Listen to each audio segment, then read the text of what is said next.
Verse 1 of chapter 12 of Yohanan reads, According, Accordingly, Yahushua, 6 days before the Pesach, came to Beit Aniyah, where Elazar was, who had died, whom he raised from the dead. So we already, well, obviously read this previous chapter regarding the resurrection of Elazar, and we saw how the Pharisees were now seeking to kill not only Yahushua but also Elazar because he was a testimony himself of the power of Yahweh through Mashiach and the fact that Yahushua is Hamashiach. So they wanted to kill him to get rid of the evidence, pretty much. So now also it is important that it says 6 days before the Pesach, for we know that is the feast in which Mashiach is sacrificed as the lamb, right? That is the feast in which the Israelites came out of Egypt. So I repeat, accordingly, Yahushua, 6 days before the Pesach, came to Beit Aniyah. That will be the 8th of Aviv. Um, Beit Aniyah, the house of affliction. We had seen that already. Oh, come on. Just a second. So we have here Bethany, Bethaniah, the house of mystery, also house of dates.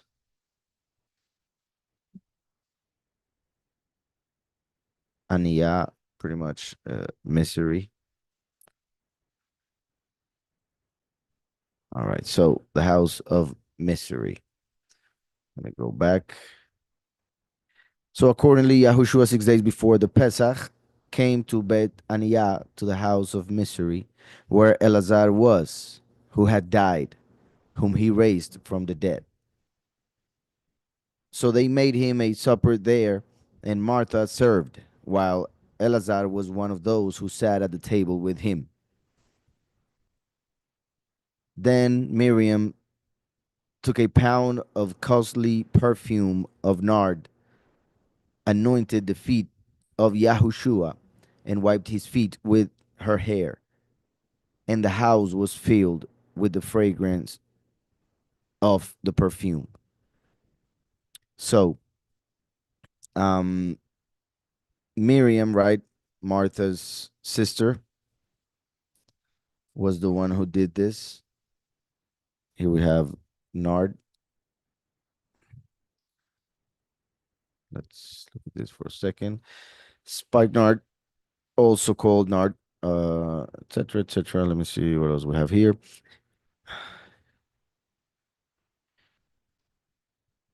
The oil has been used over centuries as a perfume. So oil, which connects with being anointed, right? So she was anointing him for death, preparing him for death with perfume, right? Because remember that our prayers, when done right, go up like perfume to the Father. Our good works are as perfume. So she was anointing him because of his, well, his identity, right? Of course, the anointed one, Yahushua, the Mashiach.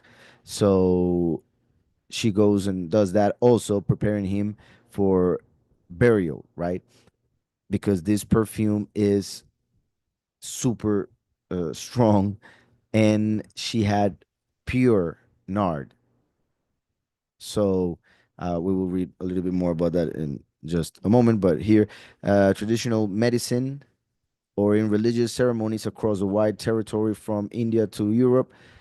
Uh, okay, so there you go. Also, like they would see a connection spiritually, uh, which could have come right after this chapter was written. But uh, historically, it says here the name nard has also referred to essential oils derived from other special species. Sorry, including the closely related Valerian genus. Okay, so another thing that I wanted to show regarding nard. Let me go. Okay. Well, first here. So we have Mary took a pound of ointment of spike nard.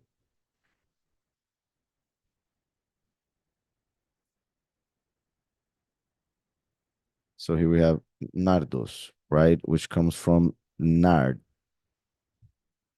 Well, in this case, nard. Um, so these three letters are equivalent, right? Because we have the nun, which is 50, 204. So 254 is the numerical value of this word. 254.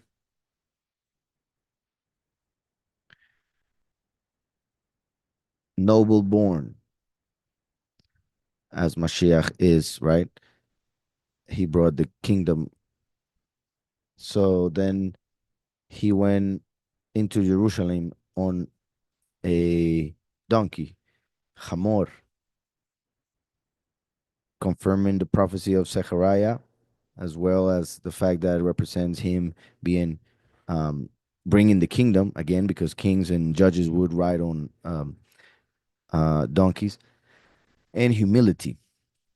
And in the prophetical sense, him coming through a person who would be seen as a Gentile in the future. So then we have splendor, right? He was being anointed with splendor as well. Like that's what, well, the fragrance uh, and the oil would also represent or be connected with.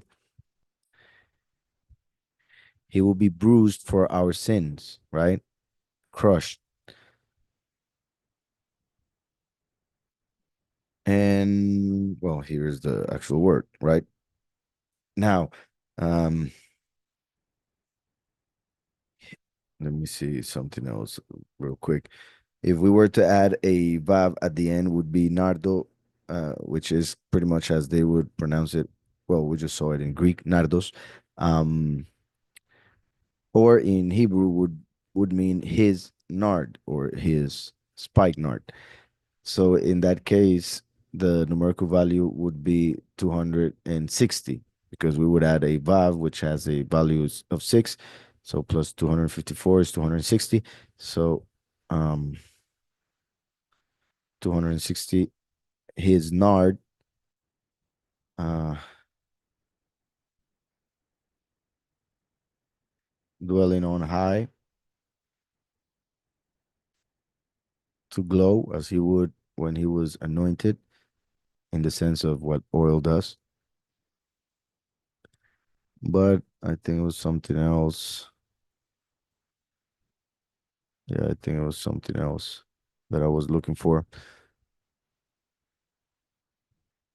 Uh, and just in case it was this that I will look for, um, because like I said in Greek, they pronounce it nardos. So in that case, we will have to add a samech, which is 60. So 260 plus 60, that would be 320, right? Um, so real quick, because I believe we saw something the other day. We read this in the other study of this same chapter, 320. Um, he praises Yeshai, the father of David, um, precious stones or precious noble, which connects with the other numerical value that had also noble. Um, okay, yeah. The other thing I wanted to mention regarding this nard, oh yeah, was if we look letter by letter, we have the nun, which represents the heir to the throne, a fallen one, both in the sense of the Nephilim, because it starts with Nun, as in the sense of the prodigal son who fell but then gets up uh, through Mashiach, and becomes an heir to the throne.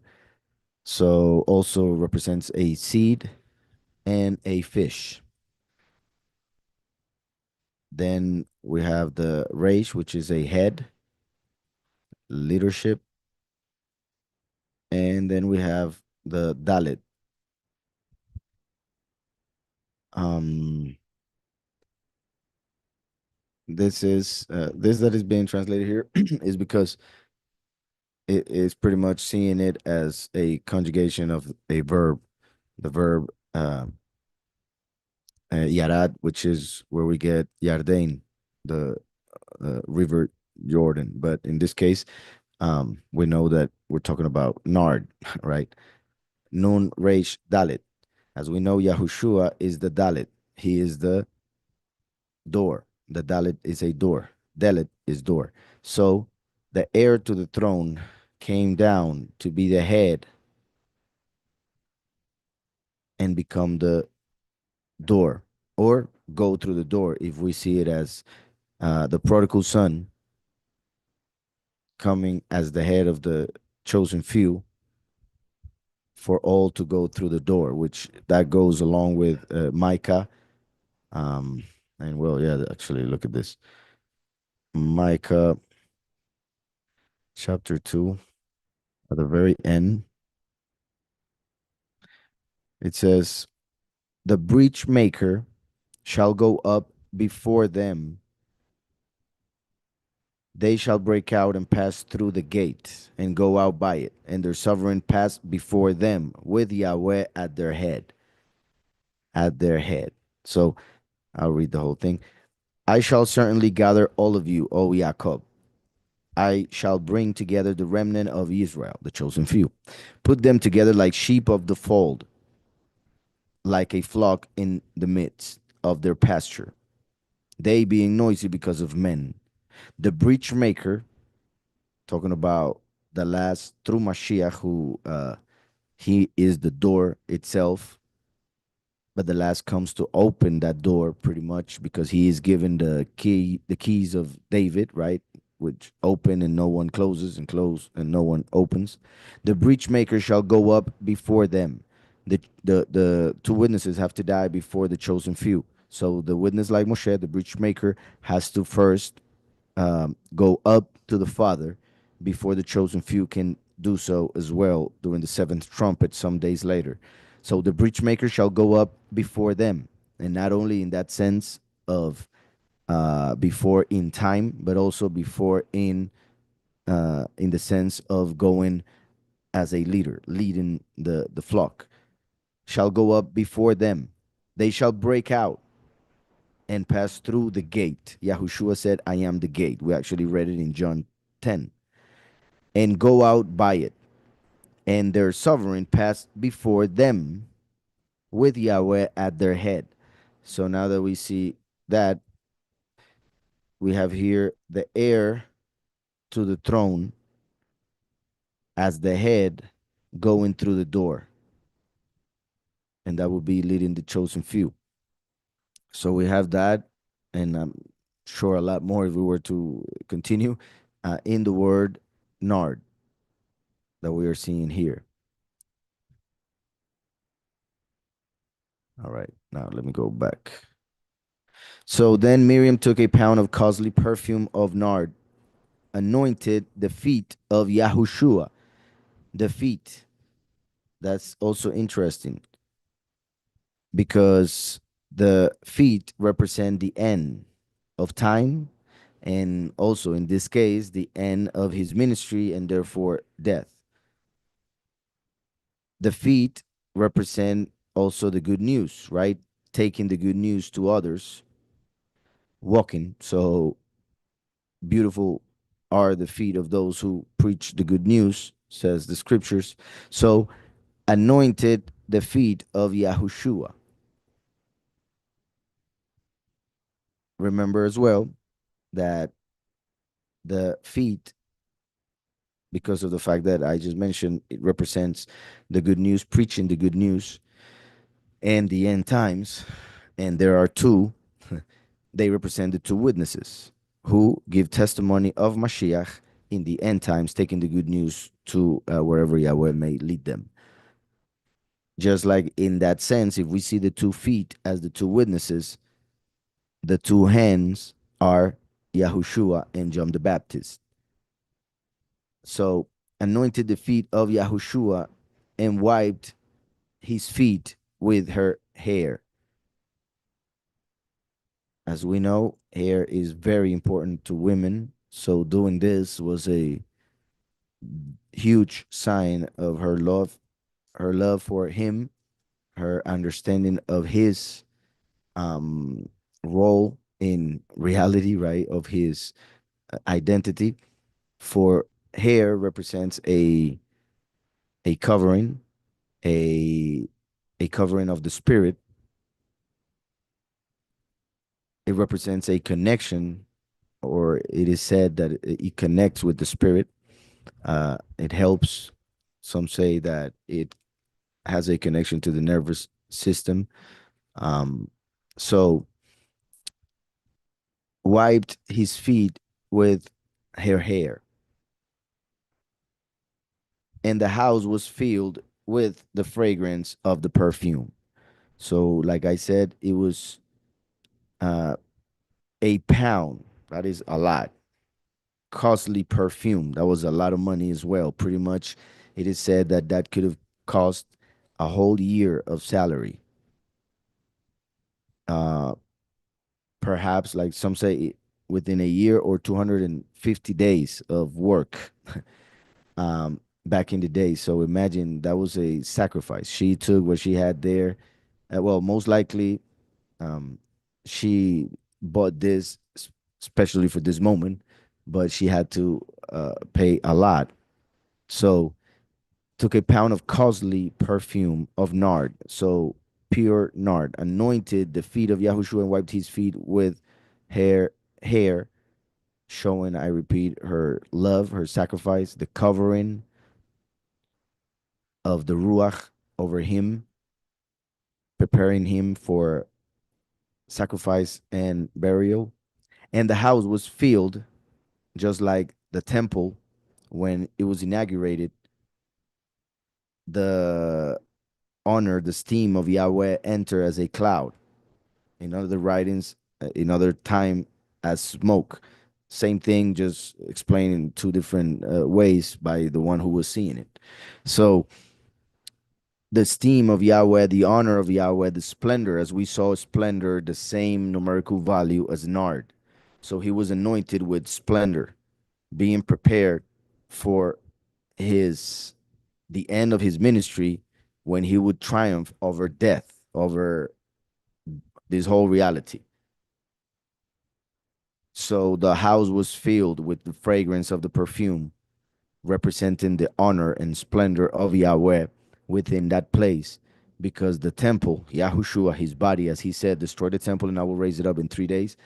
His temple was being um, inaugurated in a way. He was about to be sacrificed to become the high priest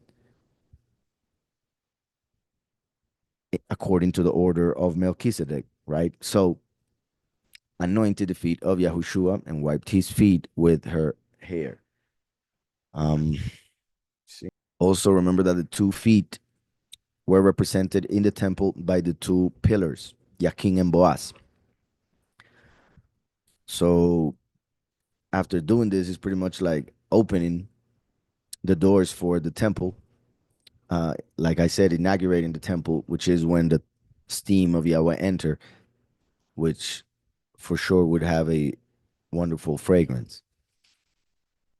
Verse 4. Then one of his stud ones, Yehudah from Keriot, son of Shimon, who was about to deliver him up, said, why was this perfume not sold for 300 denarii and given to the poor? Right? So here we have a couple things. I'll read it again and explain some. Then one of his stud ones, right? One of his disciples, Yehudah from Keriot, normally known as Judas, right? Of in Hebrew would be Ish Kiriot. Ish means men, Kiriot, cities. So men of the cities. But that was a place. Most likely had a lot of cities, but it was a place that mainly was inhabited by people from Edom, descendants of Esau, right? Esau, the brother of Jacob. So that is interesting because by the scriptures telling us this, by showing this, that he was from there is kind of hinting, possibly, that Yehudah, even though he had that name, which was pretty Yahudi, the main Yahudi name, uh, he could have been a descendant of Edom, Asaph, which in that case, it would make sense the role that he had, the fact that he would be possessed by Satan. Um, I'm not going to go to the verses, but I will explain it. If anybody wants to see the actual verses, I will show them to you. If you want, just put the question or the comment. Um, in Remember that when Jacob was born, he came out holding the the heel of his brother Asaph, Esau, or Edom, the name that he got later, nickname. He got that nickname when he sold his his right, because of his uh the fact that he was the firstborn, that he came first. That right, which would bring to him the honor and also responsibility of being the Kohen, or priest of the house, the king of the house, or king in the sense of if they were to grow as a nation, and the also the double portion of whatever riches the father had. And um, that day he thought he was going to die, so he sold, and he sold that which was showing that he didn't believe in the resurrection. He didn't believe in a reward on the other life. He only believed in this reality, in this world, and the riches of this reality. So when he thought he was going to die, he said, "So why do I want that for? That is worthless," because he only thought about material things as riches. So um, Asa sells that birthright of being the firstborn to Jacob. When that happens, Jacob added to the plate of food that he gave to Asaph, which was red, and that's why they called him Edom, which means red.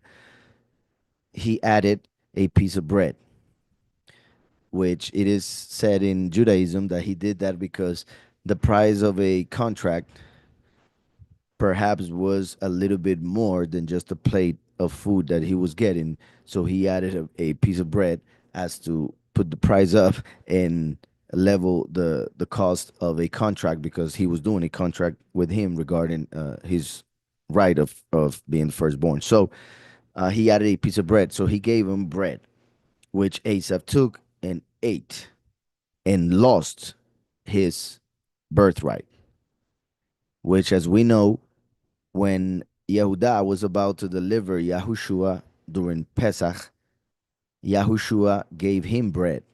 And when he ate the bread, Satan entered him, and he went and delivered Mashiach.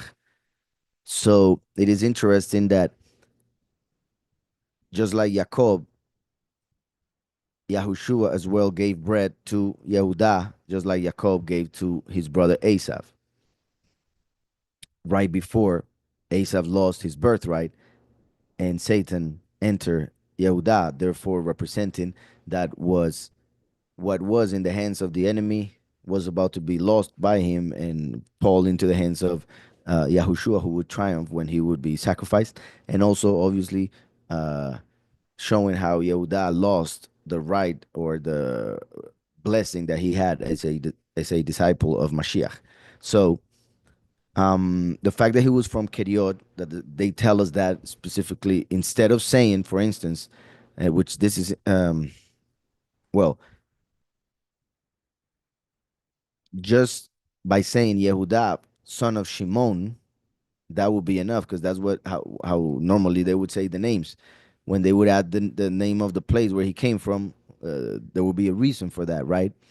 And in this case, it could be a hint of the fact that genetically he was an Edomite, yet his name was a from Yehudah, actually Yehudah itself, because he had converted to Judaism, at least him or his parents, and that goes along with, like I said, the fact that um, there was a war between Jacob and Esav even from the womb,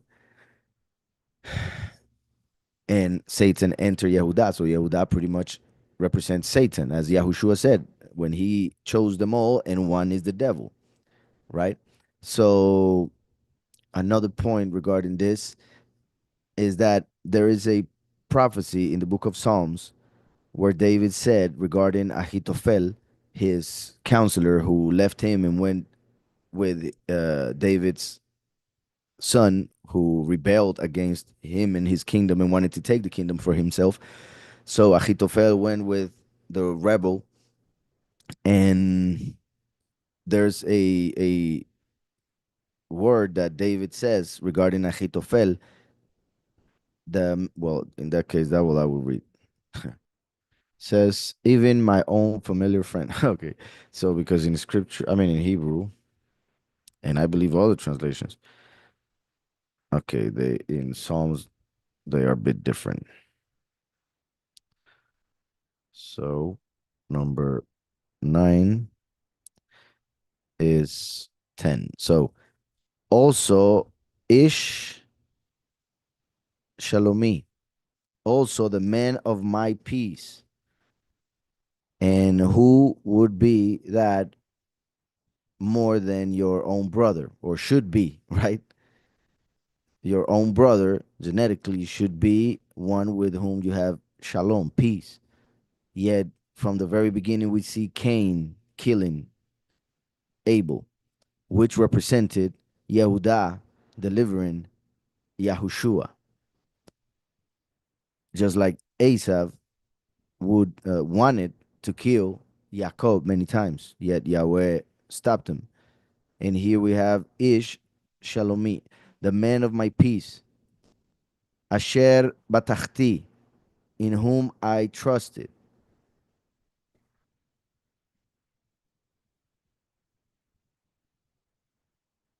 Well, yeah, in whom trusted I him, pretty much. So, in whom I trusted, who ate my bread, Ochel Lachmi, who ate my bread. This is interesting, I repeat, because obviously we understand that it is talking about um, somebody you're so close with that you eat together. And not only that, you even help him and give him food when he needs it, right? That is the most simple of this, or how I think most would understand this. But then, as we know, this was a prophecy. Like I said, David was writing about Ahithophel, his counselor, who left him and went with the rebel who went against his kingdom. But that was a prophecy of how Judas would betray Yahushua, going against his kingdom. And in that time, Yahushua, to show John, who was asking, who is going to betray you, Yahushua told him, the one who I give a piece of bread to. So he gave bread to Yehudah, he ate it. Just like he says here, who eats my bread. Then he says, Higdil, he um he made great, he made big, or pretty much he raised over me his a cave, a cave, his heel. Uh, so that is quite interesting, because then this whole verse, and mainly in Hebrew, we can see that not only connects to um prophetically to Yahushua, historically to Ahithophel, well, in this case to David being betrayed by Ahithophel, just like Yahushua would be prophetically betrayed by Yehudah. But in uh, if we go back in time, we would see that it only speaks, I mean, it also speaks and testifies of how when Jacob was going to be born, his brother Asaph, who was constantly fighting with him, put his heel on his head, which would be the literal manifestation in the time of the birth of Jacob and Asaph. In the time of David, was a metaphorical way of saying that he was betrayed by him, and obviously prophetically regarding the betrayal of Mashiach. But I repeat, is not only, and I find it very amazing how prophecy works, because it is a verse that is historically accurate in a metaphorical way. Yet, prophetically, it was speaking about Yahushua being betrayed by Yehudah. And in hindsight, it was talking about how Jacob was born. And Asa put his heel on the head of Jacob.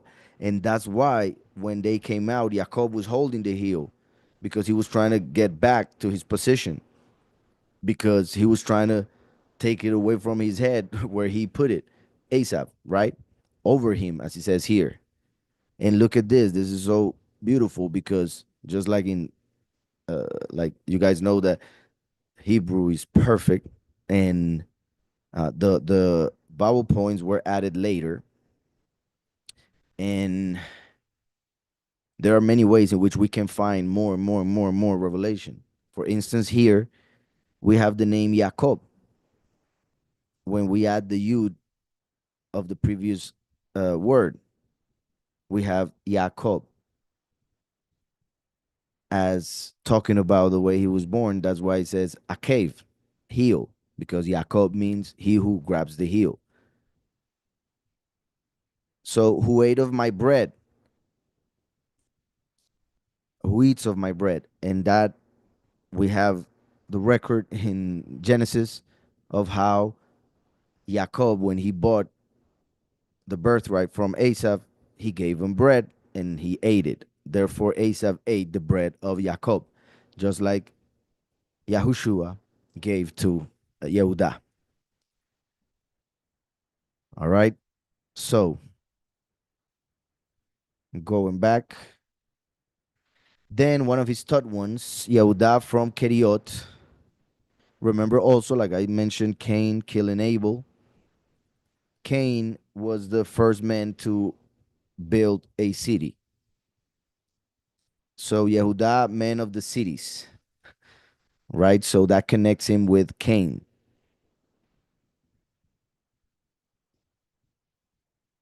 So son of Shimon. Remember how I have mentioned in the past that when Yahushua met Shimon, he changed his name to Keph, right? Which then they translated it to Peter.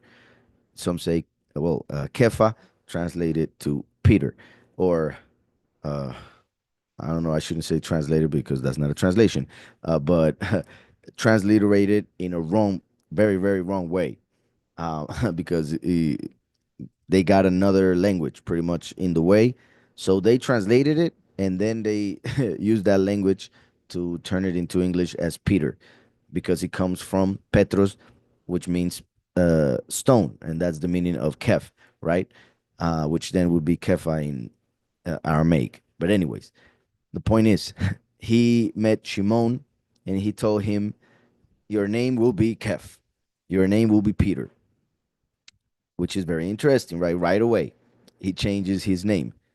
Uh, I, by the way, once saw a reel about that, like a short. It was pretty funny, of thinking of how Yahushua would like just meet somebody and just change his name. Like, yeah, but I'm gonna call you Peter. All right, so just get used to it.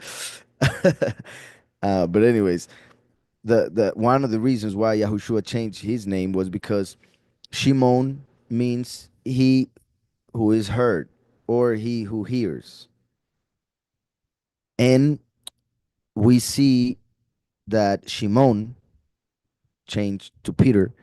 He was very emotional, so many times he would act according to those emotions. And many times the enemy speaks to us through or in the time of those emotions, right? So we see that when Shimon would, meaning Kef, sorry, would make a bad decision, bad move, Yahushua would call him Shimon. But when he would do something good, he would call him Kef, or they would say Peter, stone, strong, and a representation of Mashiach himself as the cornerstone. So Shimon m- means that the person can hear the Father, as when Peter says, "You are the Messiah," and Yahushua said, "This was revealed to you by the Father, not by flesh." Right?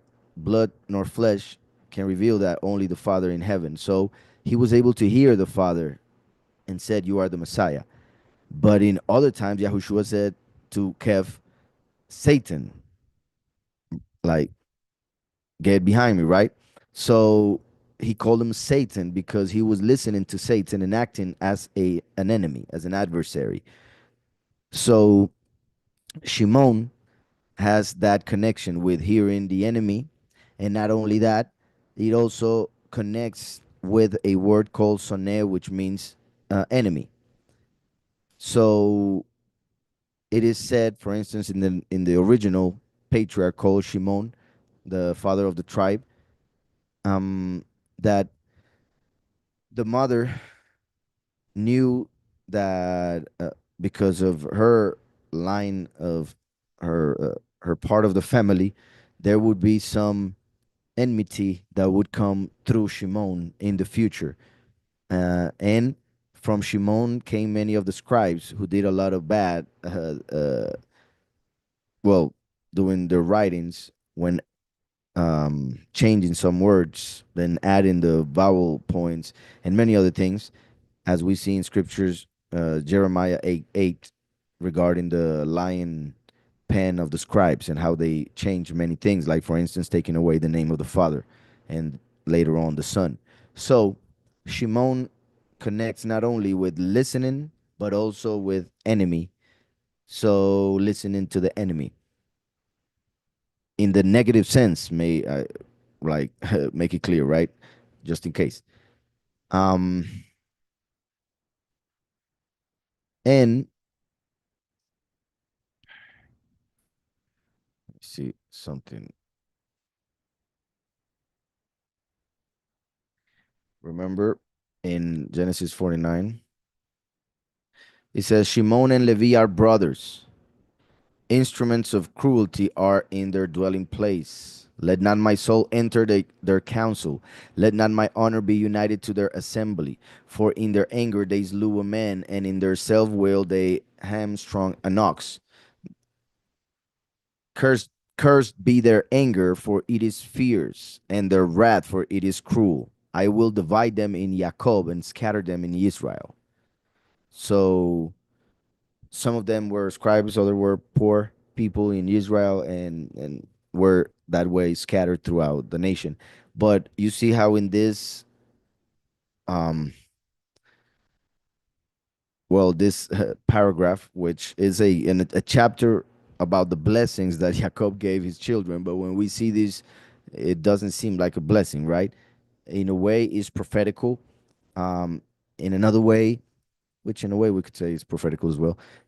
Shimon and Levi in this text represent Halel, Halel, which became or known as Lucifer, and Levi as Azazel, and Reuben represents Samael. So that's why what is said to them in this parts in the spiritual sense, and then came from Yehudah came Yahushua. So after those three enemies of Yahweh, the Messiah came through the tribe of Yehudah. So that's pretty much in a prophetical sense what is being revealed through those blessings or words here by Yaakov. So I wanted to show this just to show a negative connection of the name Shimon with an enemy, and actually representing Halel, who would be the one that they would listen to. And Halel became an enemy. So going back here. Then one of his third ones, Yehudah from Keriot, son of Shimon, who was about to deliver him up, said, Why was this perfume not sold for 300 denarii and given to the poor? 300, as we know, is the numerical value for the letter Shin, mainly. The letter Shin has a numerical value of 300. And Shin represents fire, change. Um, it says here is a day's wage for a laborer. So 300 days, almost a year. Well, 10 months, pretty much. It could presumably feed at least 7,500 people. Imagine, that's a lot. 7,500 people could be fed with that money that she used to anoint Mashiach. And I wanted to show this for everybody to get an idea, right? An idea of what perhaps they would think if they were to see that in person, if they were to experience that without knowing the scriptures. I mean, without that having happened before and Messiah explaining or speaking about it. Because I'm sure, I'm sure many people, not you guys, would end up saying almost the same thing. Why was this perfume not sold for 300 denarii and given to the poor? Right? A lot of people would make that same conclusion, not understanding that the will of the Father is perfect, that Yahushua had to go through that as a preparation for what he had to do, which they didn't understand, even though he had told them before. So it is interesting that something that seems so um well, like amazing, and for some in a bad way, would happen here. And my point is that on one hand, those of the prosperity gospel would use this for sure to to justify their luxury and people given to them instead of the poor, right? Sadly, misinterpreting, taken out of context. But on the other hand, a lot of people in front of the true doctrine, in front of Mashiach himself, like it happened there, would think he was doing wrong. And my point is that if they knew already who he is, then why would they question him in that sense, right? If they question him, is because they thought they knew better. They were still doubting. They thought he was making a mistake. Maybe he was letting the people love him too much or whatever. And that led to, well, in this case, reveal the actual heart of Yehudah. And also another point regarding this is because one thing, like I was saying, for a reason, it says son of Shimon, right? As in he hears the enemy, as in the everybody can hear the enemy, just in case, right? I want to make that clear. The enemy is always influencing people, and it is according to our willpower given to us by the Ruach Hakodesh that we are able to um, control ourselves or do what we have to do, or also, as it is written, with the shield of faith, right? We stop those um, arrows of the enemy. So the enemy sends arrows, which are like thoughts, for us to try and act like he wants us to act. So in the case of this son of Shimon, son of he who hears, he was hearing the enemy who came to him with a thought that seemed very, very on point, a thought that seemed very merciful. And like I always say, we cannot try to act more merciful than Yahweh. He is mercy. So doing that would be fooling ourselves. And since we don't have all the knowledge regarding every single situation, circumstance, and every single thing, we cannot make a judgment like he can. And since he is merciful, we can leave that up to him and obviously pray to him for people, do what we can for people. But as we see in the book of Jeremiah and other parts, if he says, do not pray for this, do not pray for that, we should stop. Like when he told Moshe not to take some people out in the Exodus, and Moshe wanted to do it because he thought they would be grateful and end up doing well. And actually, they became uh, a stone that made many of the Israelites fall. So, as I was saying, son of Shimon, who was about to deliver him up, said, why was this perfume not sold for 300 denarii and given to the poor? So, I'm sure some people there, if not many, were thinking, like, that's right. He's right. Why didn't he stop Miriam and told her, no, let's give this to the poor, let's feed some people? Instead, he was like, go ahead, girl, right? Do your thing. And to some, that was uh, not right. And I repeat, they did not know nor understand that he was going to be sacrificed for them and us, of course.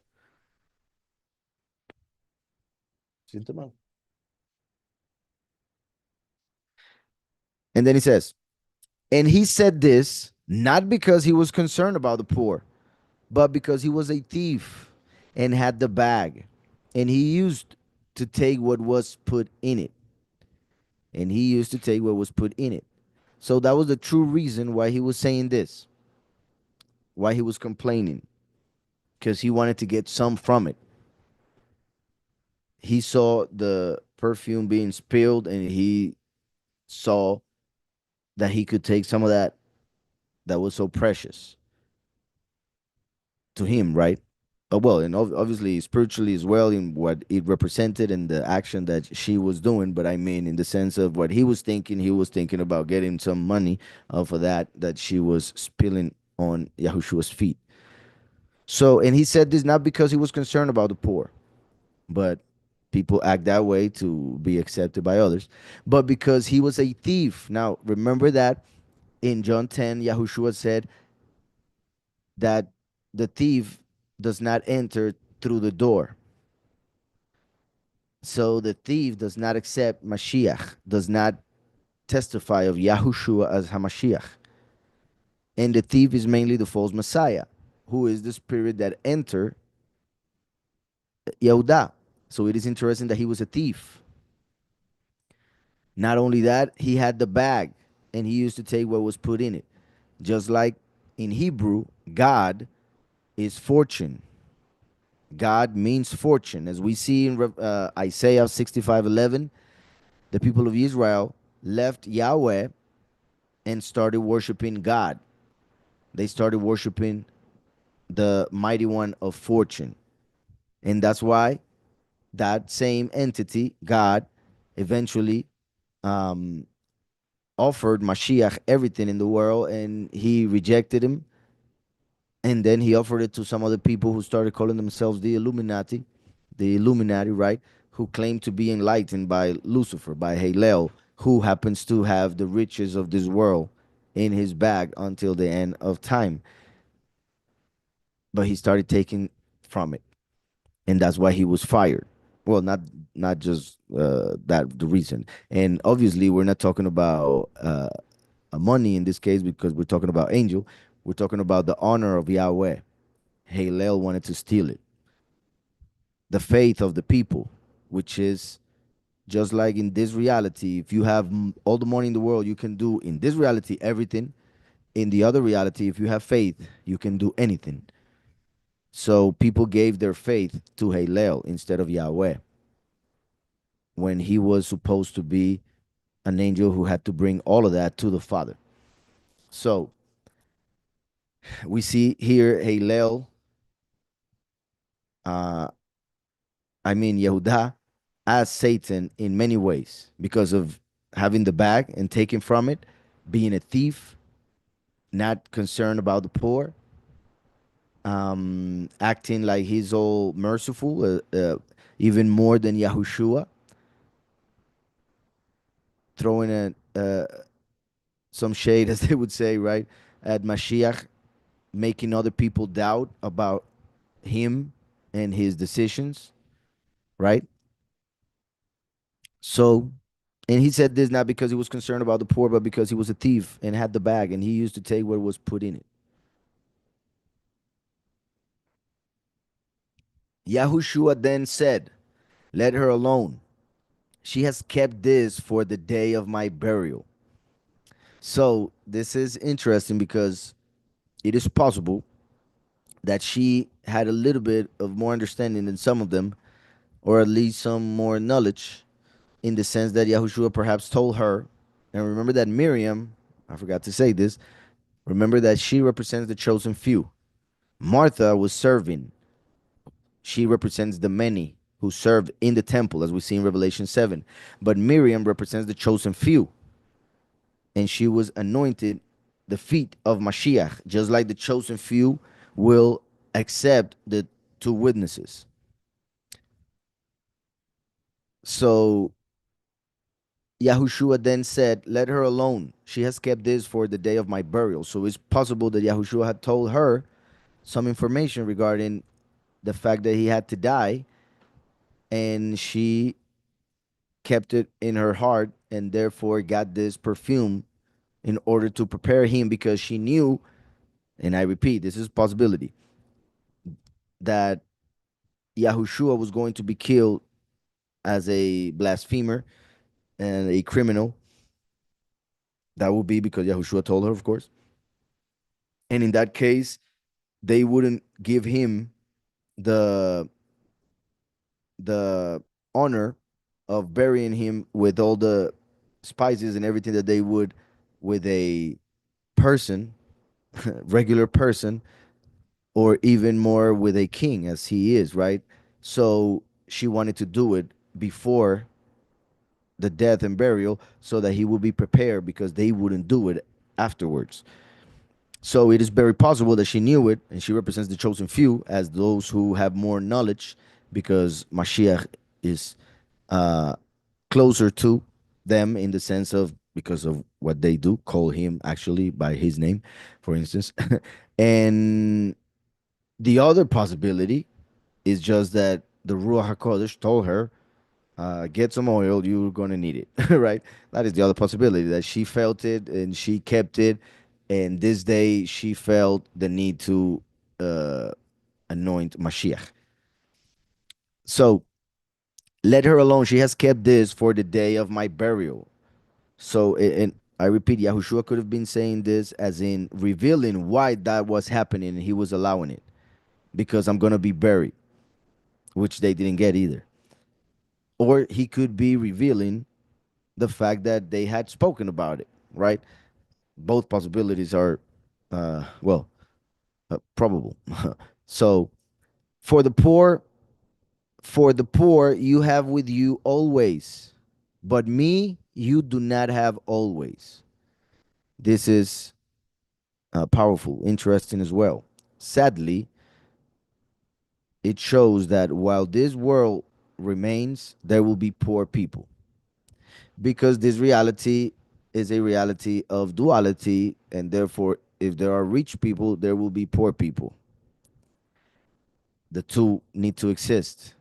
And some, well, remember that it is very hard for rich people to enter the kingdom of Yahweh.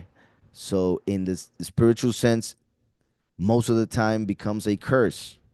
Although it is a blessing to have riches, people, because of the way this world works, end up most of the time uh, becoming evil or using those riches for not what they should. So, on the other hand, poor people get to see the hand of Yahweh and the miracles that He does for everybody every day more often, and therefore they are rich in faith. So many of them will enter the kingdom. So they will be, in a way, we could say, even happy and satisfied to have been poor while being in this reality. While others who were rich in this reality will be in the lake of fire, saying why they did they do what they did with their money. So, um, We see that while this reality remains, there will be poor people, and therefore we need to help them every time we can, but we cannot end poverty, right? Because it's going to remain till the end.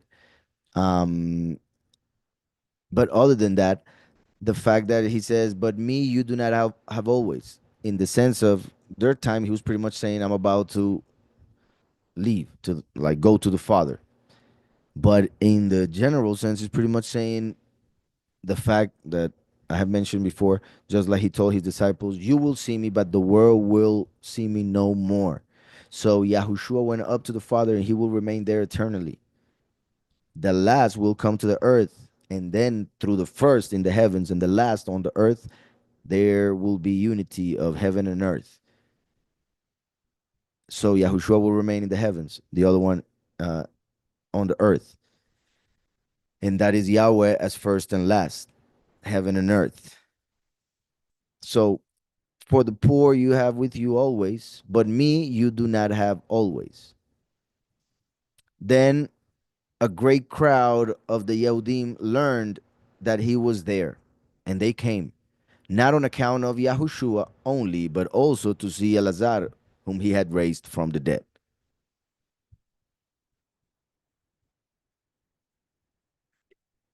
Now, let me see if there are questions or anything before we continue. Nothing here.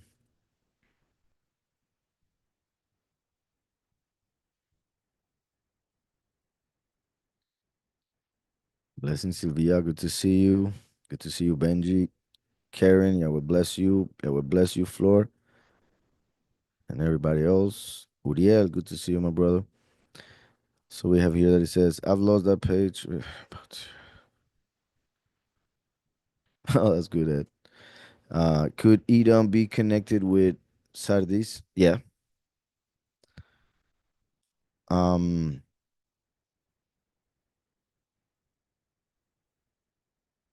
Let me see. Uh, because of the red? Yeah, because of the color. Yeah. And other thing now you see you write senseless virgins. For instance, let me in my book, Declaring the End from the Beginning, I write about each of the congregations. And you're saying, oh, Sardis, sorry.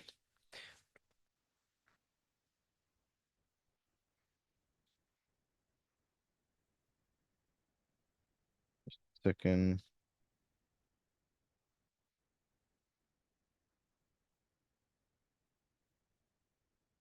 Um, well, yeah, it's a lot. And yeah, like I write, well, perhaps you saw it in the book, or if not, uh, it's like you did. Because, yeah, I write in chapter 3.5 that Sardis, that congregation of Revelation 3, represents the congregation or the denomination of those who claim that save always saved. That is kind of like they're saying they believe that you cannot lose your salvation. Um, and it also represents the five foolish virgins. Others will fit the description, but those are the two most clear ones that we see represented by the letter given to Sardis. So yeah, the five foolish virgins.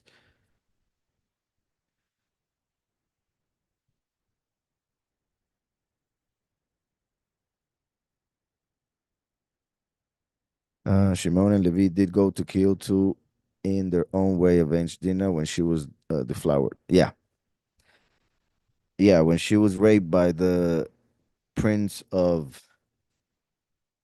Shechem, they decided to go and do justice and ended up killing the entire uh, nation, pretty much. Only uh, 10 were um, remain alive because they hid. Um, so yeah, that is the reason why uh, Jacob said that in Genesis 49. All right, so let me continue. So, verse 9, then a great crowd of the Yehudim learned that he was there, and they came not on account of Yahushua only, but also to see Elazar, whom he had raised from the dead. And the chief priests resolved to kill Elazar as well, because on account of him, many of the Yehudim went away and believed in Yahushua.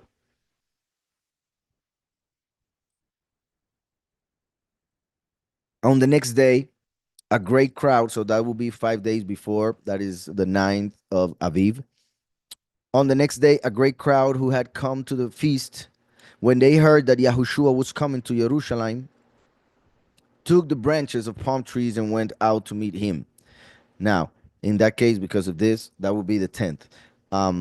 So when we saw here that it was 6 days before, that was on the actual sixth day before Pesach. Then in that case, that would be the 9th. I mean, because Pesach is on the 14th. So yeah, 8, 9. Yeah, so I was saying it right. Now, the only thing that I could mention or see as a possibility here, because I will explain in just a moment the what we're reading at the moment. But here, Pesach. Remember that throughout the scriptures, Pesach and Matzot are um, interchangeable, because the last half of the day of Pesach is the first half of the first day of Matzot. So they are connected, Pesach and Matzot. Pesach um, has to do with the sacrifice of the lamb, Matzot with leaving Egypt. So that happened in very close uh, approximation of time. So um, Yahushua was captured, killed, and then buried. So he was killed to confirm or fulfill Pesach, and he was buried to fulfill um, Matzot. So, with that said, remember that it was on the 10th of Aviv that Yahweh told us to bring the lamb to our house and keep it there for the 4 remaining days. So it is possible that when saying Pesach, it's talking about the 15th of Aviv, which is when Mashiach actually died on the 15th. And in that case, this would be the 9th, 6 days before Pesach, when he was anointed by Miriam. And then we come here, and that this day, the next day would be the 10th, when Scripture says that Israel had to go and bring the lamb to their house. So that's why Yahushua enters Jerusalem on that day as the lamb that would die for the world. So on the next day, a great crowd who had come to the feast, when they heard that Yahushua was coming to Jerusalem, took the branches of palm trees, which was something they would do to welcome the king. Remember that a palm tree represents a righteous person, Yahushua as the righteous one, of course.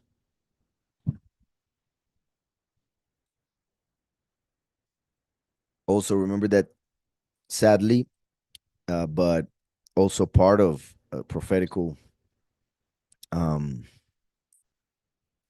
well, part of the prophecy that Yahweh wanted to give us had to be given through the lack of understanding of the people of the moment. Because remember that the Pharisees, for instance, thought that the Messiah had to be the son of David. And Yahushua explained to them that the Messiah is not the son of David, but the root of David.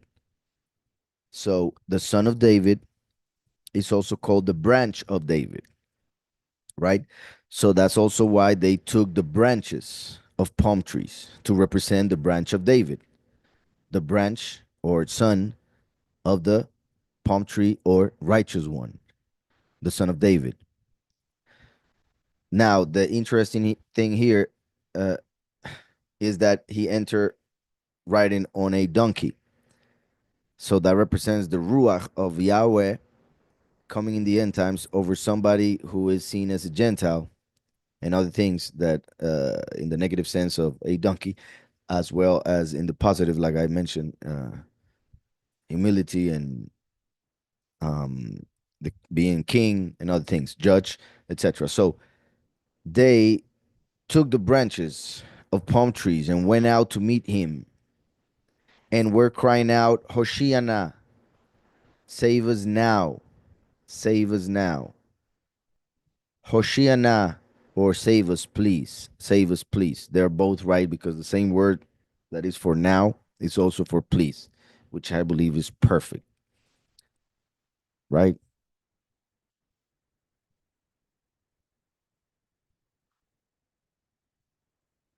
So, Hoshiana, blessed is he who is coming in the name of Yahweh. How beautiful. Blessed is he who is coming in the name of Yahweh, which is a verse pretty much from, oh, let me here. What's happening? From Psalm 118, verse 26. That that chapter is the last song that is sang at Pesach. So it's interesting that they were mentioning that. Let me go to Psalm 118:26.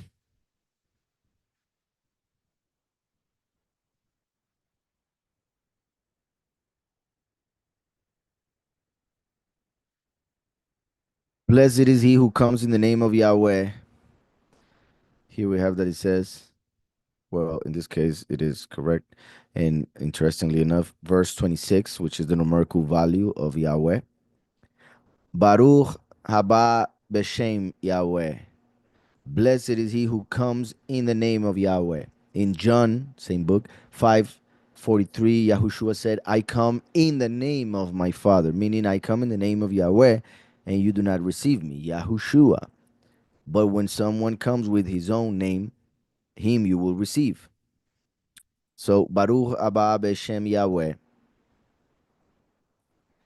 Blessed is he who comes in the name of Yahweh.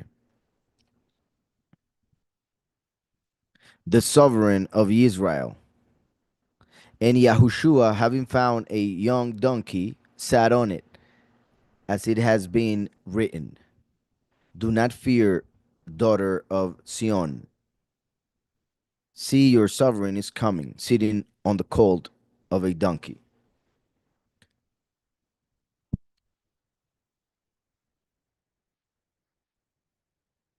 So, as I always mention, what one fulfills in the literal sense, the other one fulfills in the spiritual sense.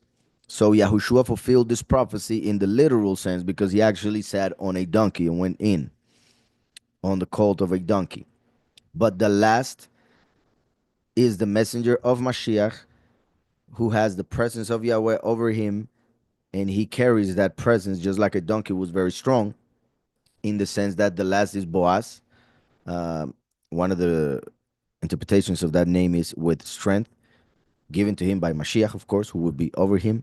And remember that the last is the throne as well. So it is over whom Yahweh and Mashiach will sit, meaning their presence, their spirit. And like I already mentioned, he comes as a Gentile, as the prodigal son. Some will see him as dumb or stupid. Others as humble and as a king to bring judgment. So all of that connects with a donkey. In in the scriptures, we see that the Egyptians were compared to donkeys by their own pharaoh. So remember that Moshe was raised as an Egyptian. So the witness like Moshe would fit also that description spiritually to those who are wicked like Pharaoh. To them, he would be a donkey, right? Um, now, but a donkey is the key of Adon. But anyways, uh, do not fear, daughter of Sion. See, your sovereign is coming, sitting on the colt of a donkey. At first, His taught ones did not understand this. That is amazing because his own disciples did not understand what was happening. Yet the people were, by the words they were saying, they were pretty much revealing him as Mashiach, revealing that they actually believed, which is amazing as well. I'm sure the Ruach had a lot to do here because 4 days later, all the people were screaming to release Barabbas and kill Mashiach. So the fear, the influence of the enemy, and perhaps some, I don't know, we're not there or something. So, verse 16. At first, his thought ones did not understand this.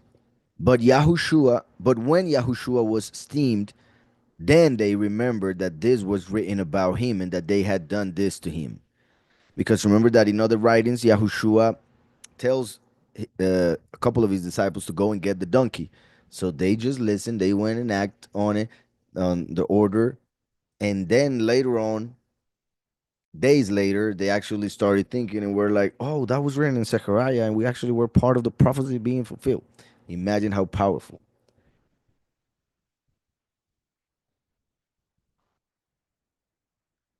Therefore, the crowd who were with him when he called Elazar out of his tomb and raised him from the dead were bearing witness.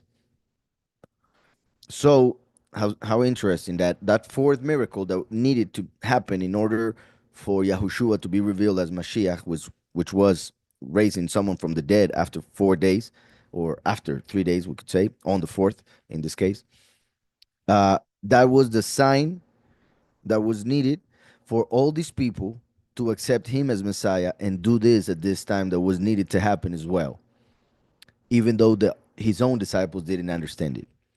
Therefore, the crowd who were with him when he called Lazarus out of his tomb and raised him from the dead were bearing witness. On account of this, the crowd also met him because they heard that he had done this sign.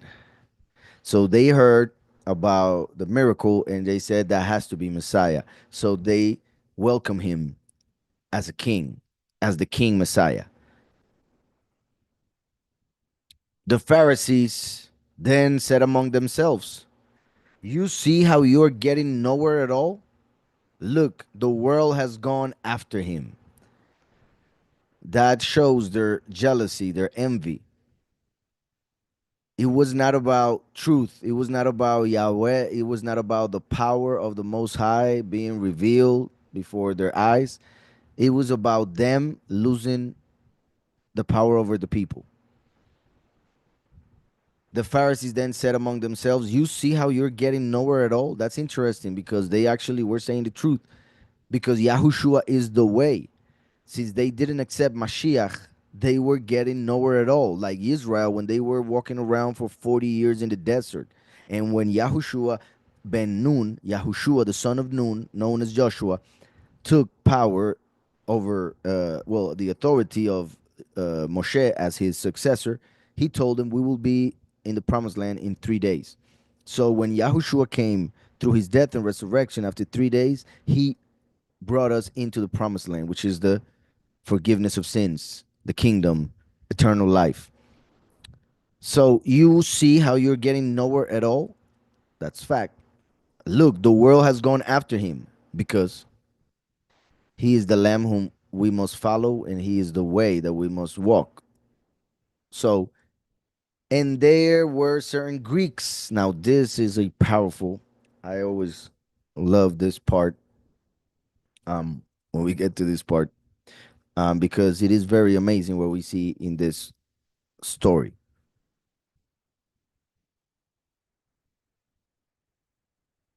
So, remember that Yahushua came to die not only for us, but for the rest of the world, meaning not only for Israel, but for the nations to be able to enter as well. So here, the Greeks, which pretty much is the first nation that would start believing and also would be the language and also belief system of the Greeks that would start changing the actual doctrine into a pagan doctrine with time. during the 2,000 years of apostasy. In fact, the word apostasy is Greek. And Yahushua was changed to Jesus with the help of the Greek language as well. So going back, and there were certain Greeks among those coming up to worship at the feast. So they were believers in the Torah. They came to the feast, but they were Greeks. These then came to Philip, who was from Bethsaida of Galilee, and were asking him, saying, Sovereign, we wish to see Yahushua. Now, this is quite interesting because um, remember that. Okay, let me go to translator.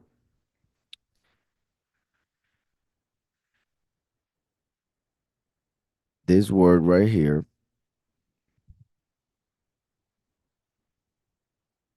means the horse, right? And you can do it in your own computer on translator, Google Translator, and then play it to hear it. I'm not sure if you're going to be able to hear it, to be honest. I'm not sure if that's being shared as well, but I'm going to try it. All right. So you were not able to hear it? Okay. Well, it just said the horse, but if we were to change it here, then it sounds like Jesus in Spanish, right? Jesus, as pronounced by those who speak Spanish. And that means, I repeat, the horse. Zeus. Zeus is horse. Now, we could add a letter, and well, but because then that would be behold the horse, or we could do other things. Uh, for instance, to get closer to the way it is pronounced in English, but in this case, like I said, it is a connection to the way it is pronounced by Spanish speaking people. So Zeus, which is also in Zeus, right? Jesus, uh, S-U-S, that is horse in Hebrew, horse. Now, if we look at, we're on verse, okay, around here. Yeah. Philip, which is Philippos, it means lover of horses. So how interesting, right? So the false name, which was created, like um, taking the name Yahushua, the true name, changed by the Yehudim to Yehoshua, and then to Yeshu, and then to Yeshua. But then came the Greeks and changed it to Jesus, which is seen as um, a form of Yaso turned into a male name, because Yaso is the goddess of healing, and male names in Greek and in US. So Yaso with a US at the end, it would be Jesus. They changed it to Jesus. And the US is for male names, but if you add the S, US, that is to give honor to Zeus, the god of the Greeks, which then was worshipped as Jupiter by the Romans, right? But they would add that name Zeus to the end of names to give honor to Zeus, their god, right? Their mighty one. So we could say Zeus in Hebrew is horse. Zeus in Greek is their mighty one, Zeus. So they changed it to Jesus as the goddess, now god of healing, right? Turned from female to male, and to give honor to Zeus. And that's how Jesus came to be. And then later on, the Romans got it as well. They wrote it with their letters, same pronunciation, but then came the letter J, and it turned into Jesus. So going back, Philip means lover of horses, because this word right here, hippos, is a horse or horses, right? Hippopotamus, horse of the water.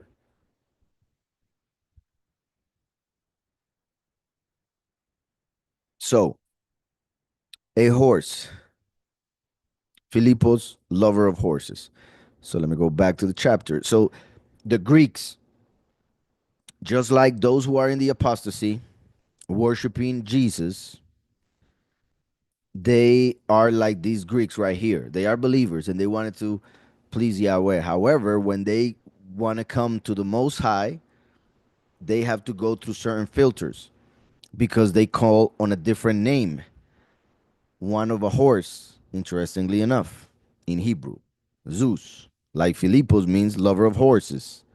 Yeah, right? So then instead of the Greeks going straight to Yahushua, they first went to Philippos, the lover of horses, who was from Bethsaida of Galil. Bethsaida, Galil, Bethsaida, the house of fish. So um,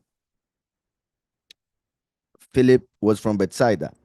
It's interesting that, for instance, many of the Christians represent Jesus with a fish or write Jesus inside a fish, right?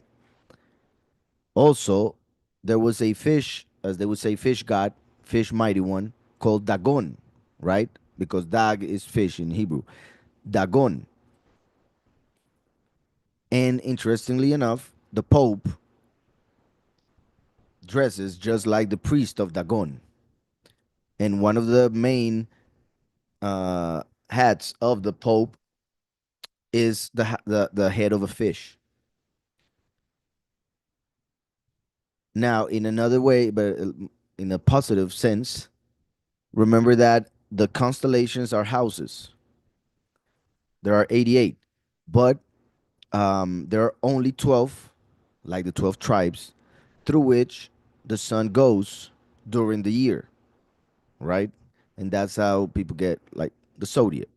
So those 12 constellations, um, one of them is Pisces, right? And those are fish, a couple of fish. So that um, the house of fish represents Pisces.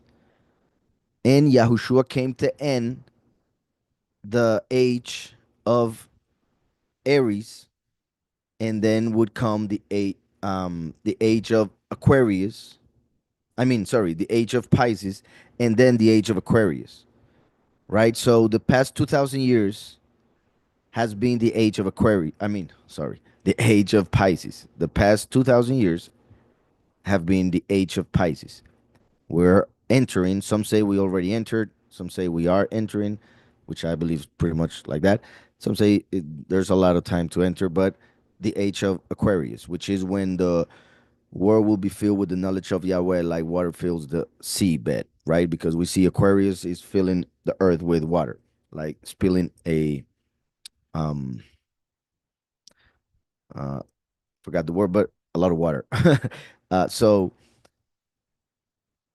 the house of fish represents Pisces. Pisces is the age of the apostasy, the 2,000 years. That's why Yahushua said, I will make you fishers of men. Because after Mashiach left, then the age of Pisces will begin, and the teaching of the disciples had to go through the world, the nations, which are like the sea, and the people, therefore, like fish. And we would enter the fifth millennium, which is the fifth day of creation when the fish were created. I hope all of that was understood. So, Philippos was from the house of fish. So, like I already said, in the negative sense, Philippos, lover of horses, from the house of Dagon. So, the false Messiah, the false name, taught during the apostasy, the age of fish, the age of Pisces, from the religion that changed the doctrine of Mashiach into a pagan doctrine. So, let me go back. Oh, well, then Galil is a circuit. So, it represents starting all over again, history repeating itself. And also, in a way, because, well, it comes from Galil, which comes from, well, cylinder, turning, folding. And that comes from Galal, which is to roll, roll away, roll down, roll together.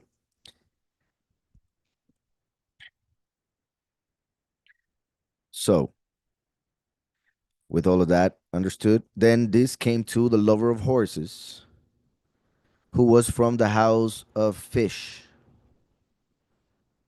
of Galil, the circuit, as in after the age of Pisces, then the cycle has to begin again with the next age, the age of Aquarius, right? So Galil represents that circuit or cycle or age.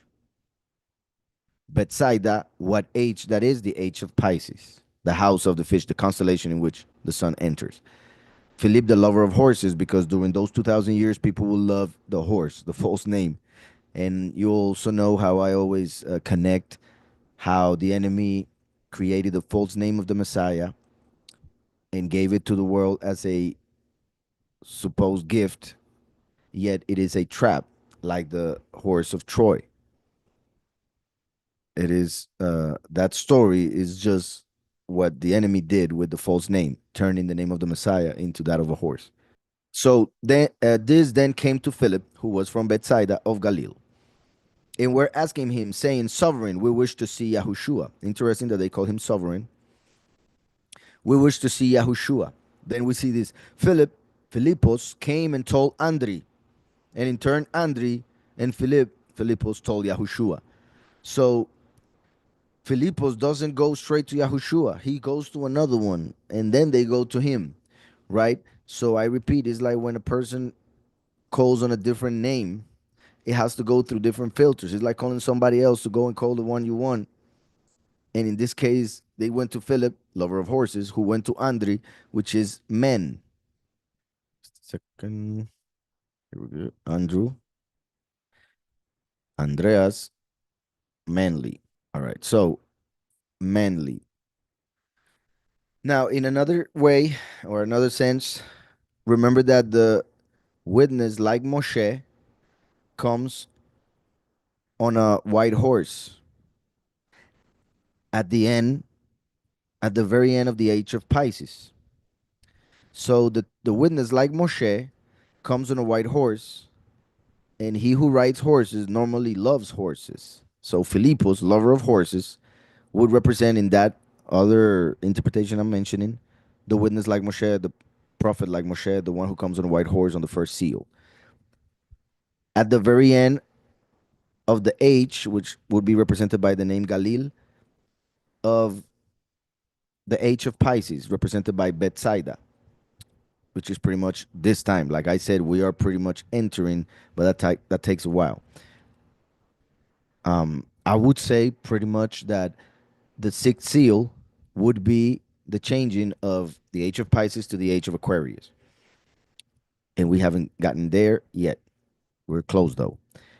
And we're asking him, saying, Sovereign, we wish to see Yahushua, right? So people will go to the witness like Moshe because they want to see the Messiah. They want to know the true Messiah. The lover of horses came to told Andri, told a man, or the man. In this case, this will represent Eliyahu, the other witness. So now Philip and Andri, as the two witnesses, turn Andri and Philip told Yahushua. And in turn, Andri and Philip told Yahushua. Right? So the two that are by the side of Mashiach, the sovereign of the earth, at the right and left, as we see in Zechariah 4. And Yahushua answered them, saying, now listen to this. This is amazing because there are Greeks who are believers who came to the feast and want to meet Yahushua. And this is what Yahushua answers when Philip and Andrew tell him that. And Yahushua answered them and saying, the hour has come for the son of Adam to be steamed. So first, it could seem very positive because it could be seen as now the nations are starting to know the nations are starting to realize and they are starting to come to Mashiach. He's being steamed. But remember that this word is also used for Mashiach being killed in order to receive that steam. So it is like saying, the hour has come for me to die. So I repeat, imagine them coming to him and saying, yo, there are some Greeks who want to meet you. They're all happy, excited about it. And Mashiach answers, oh, I'm going to have to die now. This is the time to die. What? I mean, kind of a strange answer when they didn't understand what he was actually saying. Like, for instance, the fact that, I repeat, the nations were coming to him finally. They were realizing who the Messiah is, their Savior. But that meant that he had to die for them. That meant that since the nations wanted to enter, like the Greeks wanted to enter the kingdom, he had to die for them to make the new covenant in which they are gathered within the fold. The hour has come for the son of Adam to be esteemed. Now, the fact that he says the son of Adam and in third person, like I always mention, is referring to him, but also he says it in the third person to refer to the second manifestation of Yahweh on this earth as the son of Adam. So the only way that the son of Adam, the last, can do what he is going to do is if Mashiach did what he did. Then he continues, truly, truly, I say to you, unless a grain of wheat falls into the ground and dies, it remains alone. But if it dies, it bears much fruit. So here's pretty much telling them straight up that he has to die. So they come and tell him, yo, Greeks want to know you. They're very excited. And he says, okay, I'm going to go die. So weird. I repeat, I'm pretty sure it was weird for the disciples, or I would think it was weird. Truly, truly, I say to you, unless a grain of wheat, so he's talking about himself being that grain of wheat, falls into the ground, this earth, and dies, his sacrifice, it remains alone. He's saying unless, right? So unless he comes and dies, he would remain alone. Yahushua fulfilled the entire Torah. So according to the Torah, he had to live forever. Yet, if he didn't die for us, he would live forever alone. Right? So it says, but if it dies, it bears much fruit. So just like a grain of wheat falls and it dies, that means when it germinates, it will start growing and then it will bring fruit. So Mashiach had to die in order for the chosen few and the many, the wheat and the grapes, to be able to be harvested in the end times. So he came as he who sows, and the last comes as he who harvests, who gathers. That's why he comes from Joseph, because the name Joseph comes from the verb asaph, which means to add or to gather. Because when you gather, you're adding, right? So, but if it dies, it bears much fruit. So he was trying to explain to them that he had to die in order for many to come into the fold.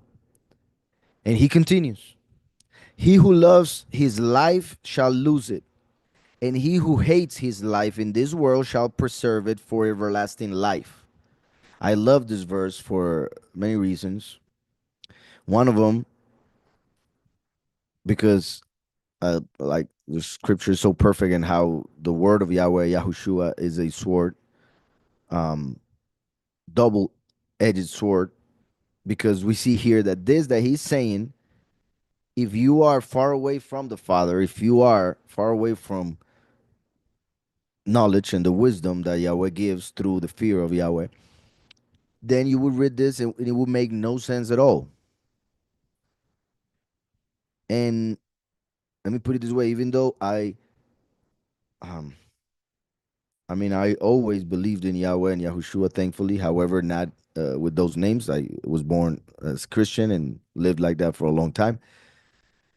But I lived with depression for a long time as well, pretty much all the time that I was a Christian. So um, dealing with that and wanting to die most of the time, kind of in a way gave me a certain perspective regarding this verse. That is what I'm trying to explain that I find funny. Um, because it says, "He who loves his life shall lose it, and he who hates his life, like when you are depressed, you hate your life, in this world shall preserve it for everlasting life." So it's like, what? I mean, I don't want life, and I'm gonna get more, right? And all that people that love life, they're gonna just lose it. I mean, it seems to not make sense, right? It's like if you hate life, then you should lose it. If you love life, then you should get more, right? But there is a clear contrast between the physical and the spiritual, the earthly and the heavenly. So when you're earthly, this won't be understandable, but when you are spiritual and understand that difference, then this will be very clear. Because he who loves his life shall lose it. He who loves this reality, this life that is temporal, since you love that which is temporal, then you will go with time because you were in love with the things of the world, of this reality. And he who hates his life in this world, that was a clear um, um, clause, I could say, because he's not hates his life in general, but in this world. So we could add that to the previous part. He who loves his life in this world shall lose it. And he who hates his life in this world, meaning in this bad reality, if you hate your life, is because you hate this world. You're not actually hating being alive. You're actually hating being alive in this reality. But it's interpreted as there's no other reality, so I hate my life, right? So and he who hates his life in this world shall preserve it for everlasting life. So whoever realizes that this world is awful, he will be given a perfect world. But he who is satisfied with an evil world is evil and therefore will lose the opportunity to enter the perfect world because he or she doesn't want or desire actual perfection, which is Yahweh. They want the illusion, they want the pleasure of the flesh, of this life, of riches, of this world. They want fame, they want control, they want all of that. Like Halel, the mighty one of this world, as they would say, the God of this world. So if someone loves this life in this world, they are actually loving Lucifer. If you love Yahweh, you love the other world, the world that he promises.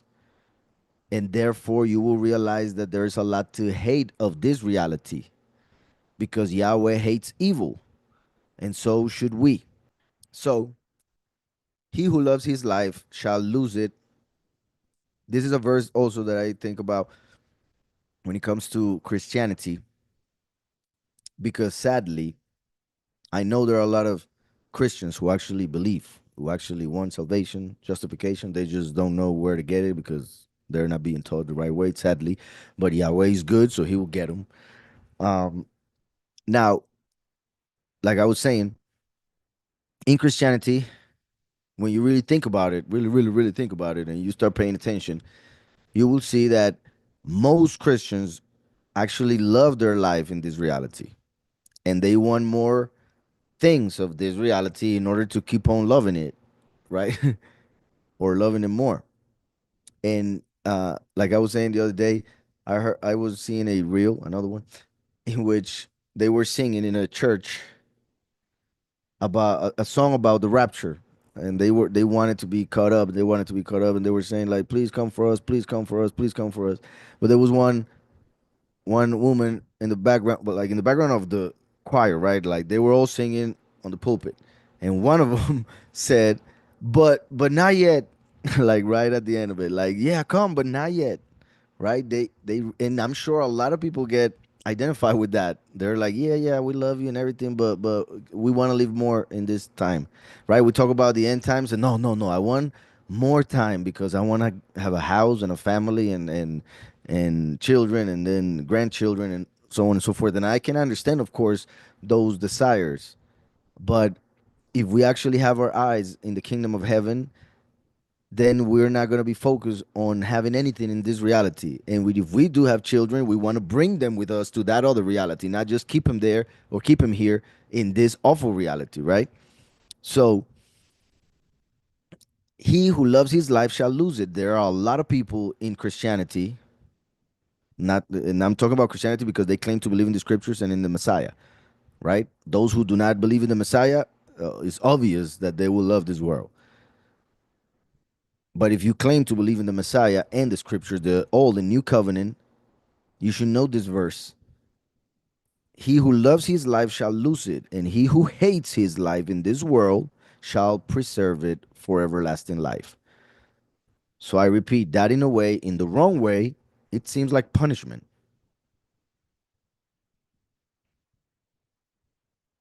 And therefore we see that he who is far away from the truth, that verse it is fulfilled in them as punishment. But he who is close to the truth um, will understand it and therefore becomes a promise and a blessing. Because when you hate this world, Yahweh is telling you there's a reason for that. You're a little bit like me, so I want to bring you to this other reality that I have prepared for you. If you are faithful with few, then you will be faithful with many. With many, in the sense that if you are faithful with false riches, as Scripture says as well, with this false reality, then you will be faithful in that perfect reality, and therefore you will be given that perfect reality. If anyone serves me, let him follow me. Now, remember, I have spoken a lot as well as Mashiach here, and I'm sure I repeat that the disciples were wondering, why is he saying all of this after we just told him that there are some Greeks that want to meet him? They're waiting. So, if anyone serves me, let him follow me. And where I am, there my servant also shall be. Beautiful. If anyone serves me, the Father shall value him. Now I myself am troubled. And what shall I say? Father, save me from this hour? But for this reason I came to this hour. So, back into perspective, the Greeks are waiting to see Mashiach. Philip and Andrew are listening to him. I'm sure others were listening, paying attention to what he was saying at this point. But he says, now I myself am troubled. And what shall I say? Right? So he wants to say, Father, please do not let this happen. But he knows that it has to happen because he came for it. Now I myself am troubled. And what shall I say? Father, save me from this hour? But for this reason I came to this hour. Father, listen to this. Esteem your name. For those who say the name doesn't matter or that he didn't have anything to do with the name of the Father, we see it here. And interestingly enough, when the Greeks, who were going to have a lot to do through their language, not them, not those who were meeting him, but the Greeks in general, in the Greek language was going to be used to change the name of the Father and the name of the Son. So Yahushua says, Father, esteem your name. Then a voice, this is also important because remember that Yahushua is the word. The last is the voice. The last is the messenger of Yahushua, just like Yahushua is the messenger of Yahweh. Yahweh, first and last. Two messengers. One comes from the Father, and then Yahushua sends the other one, Mikael, and in the end times to give testimony as the witness like Moshe. Yahushua is the word, the last is the voice. So when Yahushua was on the earth, the last was on the heavens. And he was sent by Yahweh to give this message to Mashiach. Then a voice came from the heavens. I have both steamed it and shall steam it again. This is important because, in a way, we could say, I have both steamed it through your ministry, Yahushua, when you taught it. and shall esteem it again in the end times through the ministry of the last with the witness Eliyahu. But this, the fact that it says esteemed it in the past, and Yahushua had not been sacrificed as to get that steam yet, it is quite possible that this is mainly referring to the Exodus. So I have both steamed it, first Exodus, and shall steam it again, second Exodus. Just like when Yahweh said, Eyeh asher eyeh, I will be whom I will be. I will be steamed, and I will be steamed. The first and the second Exodus. I have both steamed it through the first Exodus with Moshe and Aharon, and I shall steam it again through the two witnesses, the witness like Moshe and Eliyahu. So he's promising that he will do something in the end times to give honor to his name, just like he did in the Exodus. And that's why the second Exodus happens in the book of Revelation. And that's why the two witnesses who start at the very beginning of the last week of Daniel, the last 7 years, to minister for 1,260 days, they announced 10 plagues, just like the 10 plagues in Egypt, right before the Great Tribulation begins and the seven last plagues happen. A voice came from the heavens. I have both steamed it and shall steam it again. Just in case I say heavens and not heaven, because in Hebrew the word is shamaim, and im is plural in Hebrew. So shamaim should be pronounced heavens because there are several. That of the angels and that of Mashiach. Well, that of the angels and that of the Father, right? That's just two. But in the heaven of the angels, there are seven levels, which are also called heavens. And under the heaven of the Father, Yahushua built six other heavens during the time that he was waiting to come to this reality. So there are seven above, seven below heavens. So, Father, esteem your name. Then a voice came from the heavens. I have both steamed it and shall steam it again. So the crowd who stood by and heard it were saying there had been thunder. So there was a crowd and they heard the voice. Now we see here three kinds of people as there are in the world. And it goes from the most natural or earthly to the most spiritual or heavenly. So the crowd who stood by and heard it were saying there had been thunder. So that is the one that is farthest from the spirit. So it gets only the natural happening, a thunder. They saw it as a natural occurring, right? Nothing different, nothing out of the ordinary. But it's interesting that the voice of Yahweh is like thunder. So he heard a voice, they heard thunder. He heard the message, he understood the message, they just heard a loud noise. So the crowd who stood by and heard it were saying there had been thunder. Others said, a messenger has spoken to him.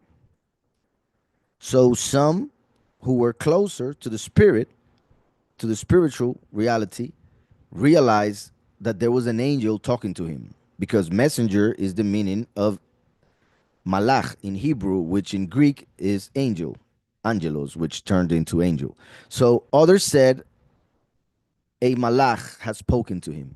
So some understood that it was not just regular natural thunder, it was an angel sent by Yahweh to speak to Mashiach. And they said has spoken to him as in he understood it. Yahushua answered and said, so he is the third type of people, right? Those who are spiritual and understand. Yahushua answered and said, this voice did not come because of me, but for your sake. Understanding that that was the Father himself. Now is the judgment of this world. So by saying this voice did not come because of me, but for your sake, is for you to believe, to understand. This needed to be revealed. And also, like I said, Yahushua is the word. The last is the voice. So this voice did not come because of me, but for your sake. So the last, who comes as the voice of Yahweh, comes for the sake of the people. And some will just hear thunder and hate it and be afraid, others will realize is a messenger. This voice did not come because of me, but for your sake. Now is the judgment of this world. Now the ruler of this world shall be cast out. So he's saying all of that after the Greeks wanted to meet him. I just wanted to keep that in your mind because it is very important. Then he says, now is the judgment of this world. So when the voice comes, then now is the judgment. That is important in the sense of the story. Yahushua is saying, now I'm going to be sacrificed. Now that the Greeks are coming, the nations are wanting to enter the kingdom, so I have to go and die so that they can enter it, so that I can become the door for them to enter, right? And through his death, the world would be judged because they rejected the truth. They rejected the light. And when the voice would come in the end times as the last, he dies, resurrects, and is given authority in Revelation 12 to bring Satan out of heaven with the third of the angels. Now the ruler of this world shall be cast out. Since Yahushua dies, the world is judged, the mighty one of the world is cast out. But when Yahushua came, there were still 2,000 years to go. The age of Pisces, Bethsaida from Galil, 2,000 years to go for him to be cast out in the literal sense.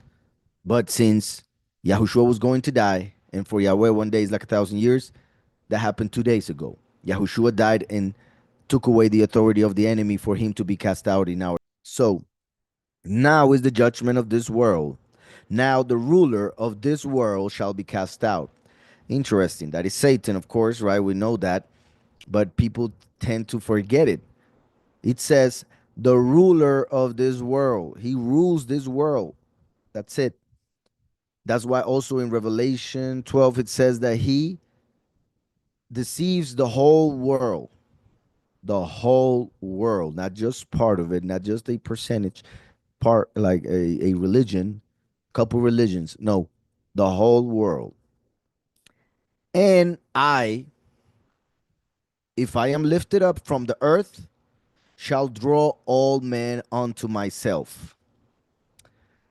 Right? Confirming that that would happen through his death, that all nations, all men would be able to come to him through belief, through faith. And I, if I am lifted up from the earth, not only meaning that he will be lifted up on a cross, right? In Hebrew, it's a tree, like the serpent in the desert that Yahweh told Moshe to build, the which interestingly enough was made of brass, which is a metal that in Hebrew is called nechoshet. So nahash on a letter tav, which is a cross. So there was, let me go back. Nechoshet is brass or bronze. Bronze or brass, that metal represents the Greek Empire, as we see in the book of Daniel. So it's interesting that when the people of Israel were murmuring against Moshe and Yahweh and everything, Yahweh sent serpents that would bite them and would kill them. That represented, that venom from the serpents represented sin. The sin of the people, because of how they were speaking with their mouths, was bringing death to them. So when they started to repent, Yahweh told Moshe in that time, build a saraf, a burning serpent. He understood that the metal that is connected to fire is nechoshet, bronze. So he used that bronze, that metal, to build a nahash, a serpent.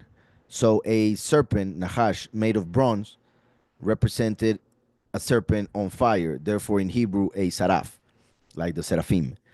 So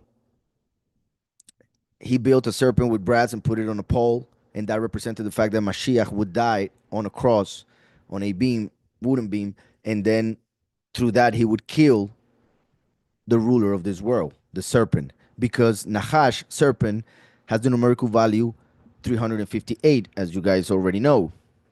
and Mashiach has the same numerical value, 358. So 358 minus 358, 0. So as I was saying, Yahushua answered and said, this voice did not come because of me, but for your sake. Now is the judgment of this world. Now the ruler of this world shall be cast out. That serpent. And I, if I am lifted up like the serpent in the desert from the earth, Mashiach 358, to kill Nahash 358. Now also remember that they said that Mashiach was demon possessed.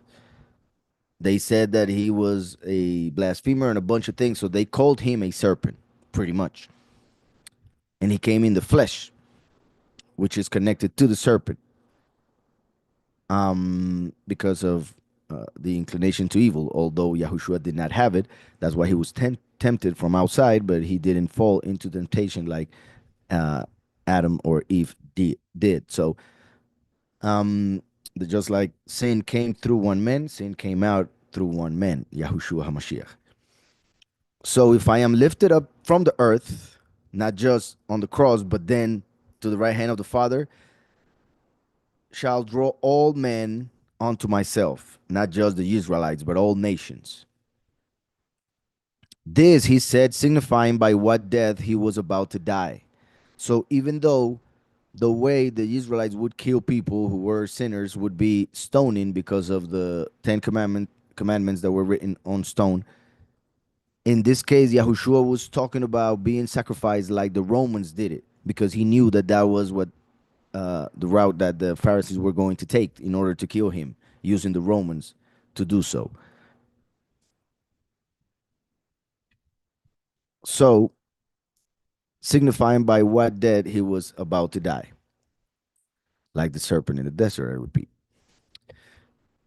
The crowd answered him, "We have heard, we have heard out of the Torah that the Messiah remains forever." So he just told him that he has to die, even how he's going to die, killed by the Romans, sacrificed on a cross. So they are thinking, what are you talking about? Like, if you're the Messiah, how can you say that you're going to die? Since the Messiah is supposed to remain forever.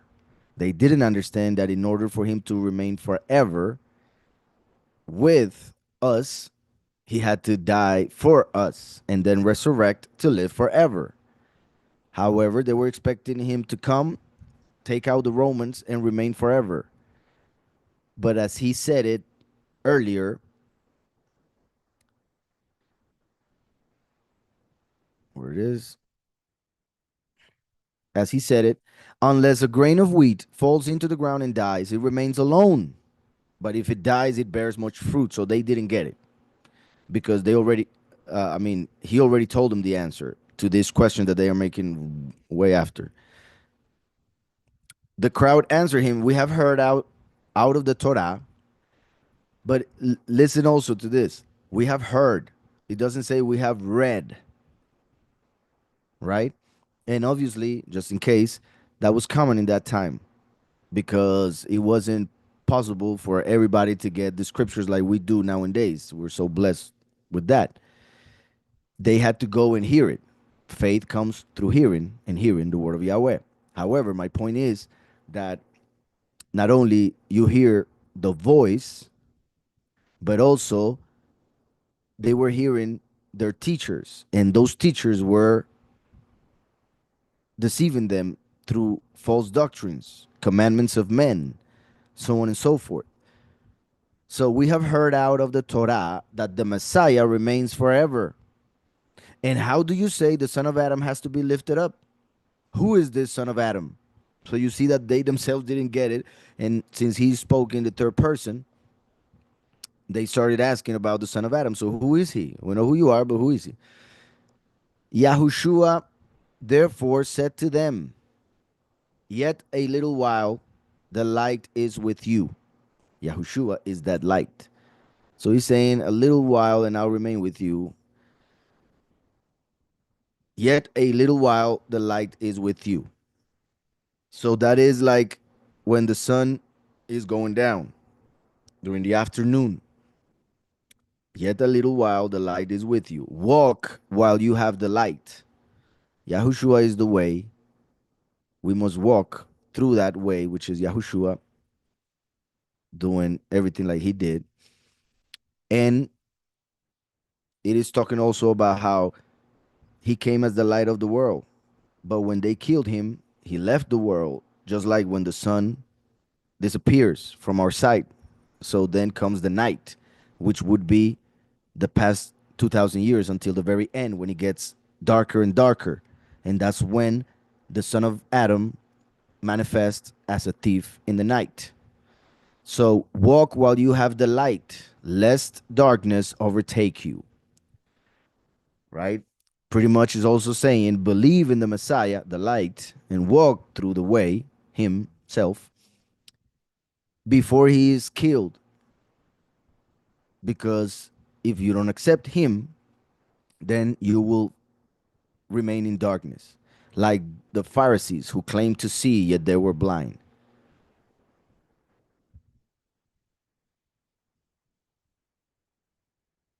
Yet a little while the light is with you. Walk while you have the light, lest darkness overtake you. And he who walks in darkness does not know where he is going.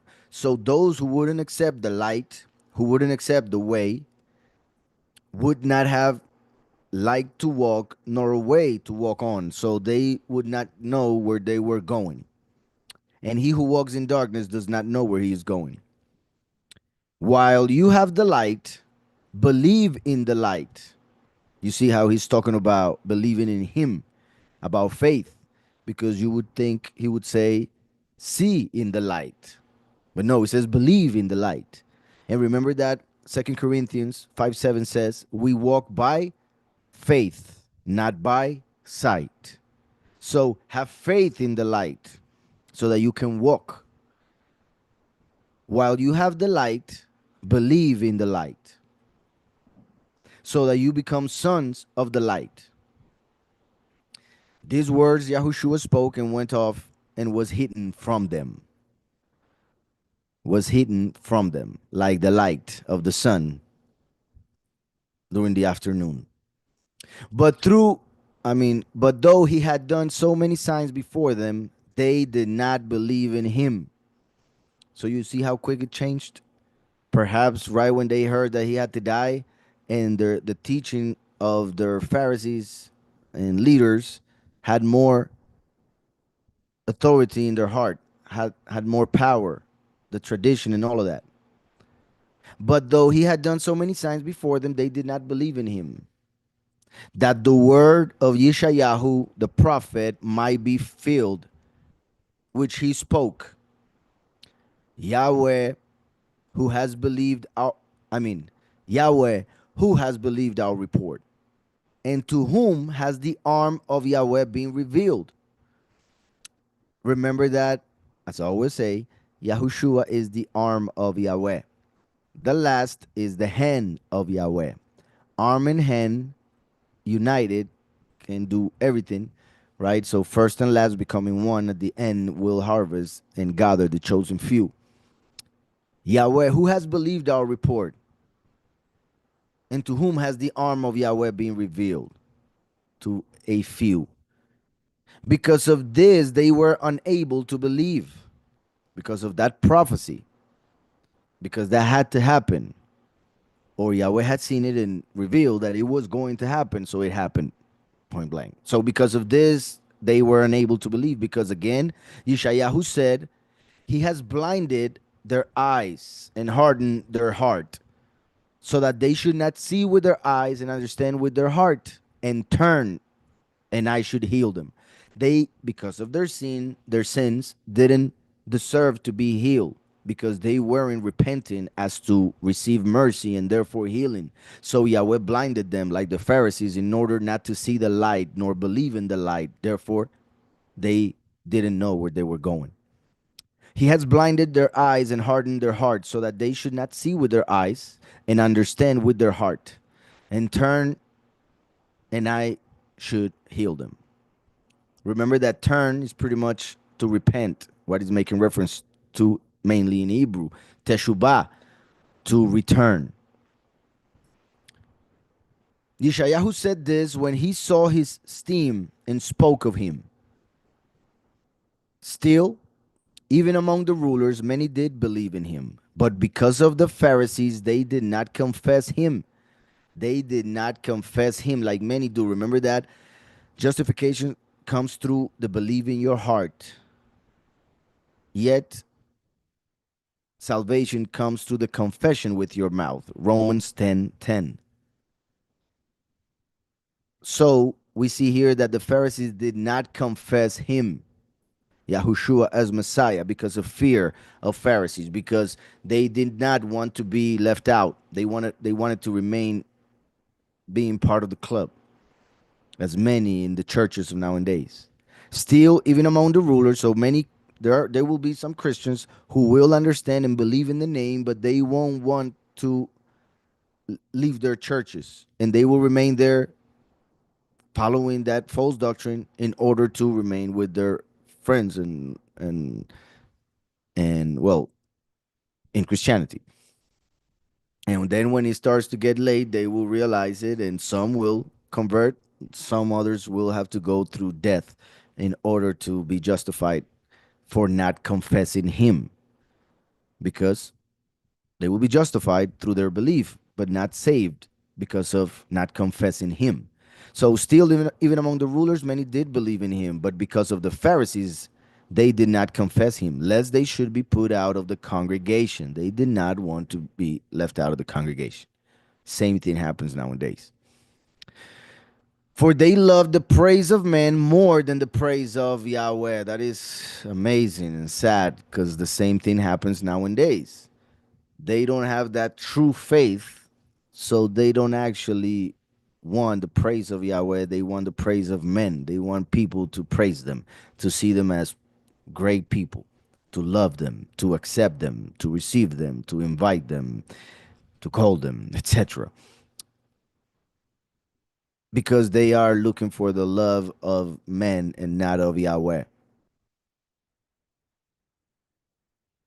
Same thing, I repeat, happens nowadays. And remember that it's written that we would be hated by all for his name's sake. So when people receive the name and they start being hated, then they start not using the name because they don't want to be hated. They want to be praised by men. Then Yahushua cried out and said, "He who believes in me believes not in me, but in him who sent me." Yahweh. If they were exactly the same thing as many preach, why would he say this? In Hebrew culture, he who is sent represents he who sent him in every way. Therefore, he who believes in me believes not in me, but in him who sent me, Yahweh. And when the last comes, he is sent by Yahushua. So he who believes in the last believes not in him, but in Yahushua who sent him. And he who sees me sees him who sent me, because Yahushua is the image of Yahweh.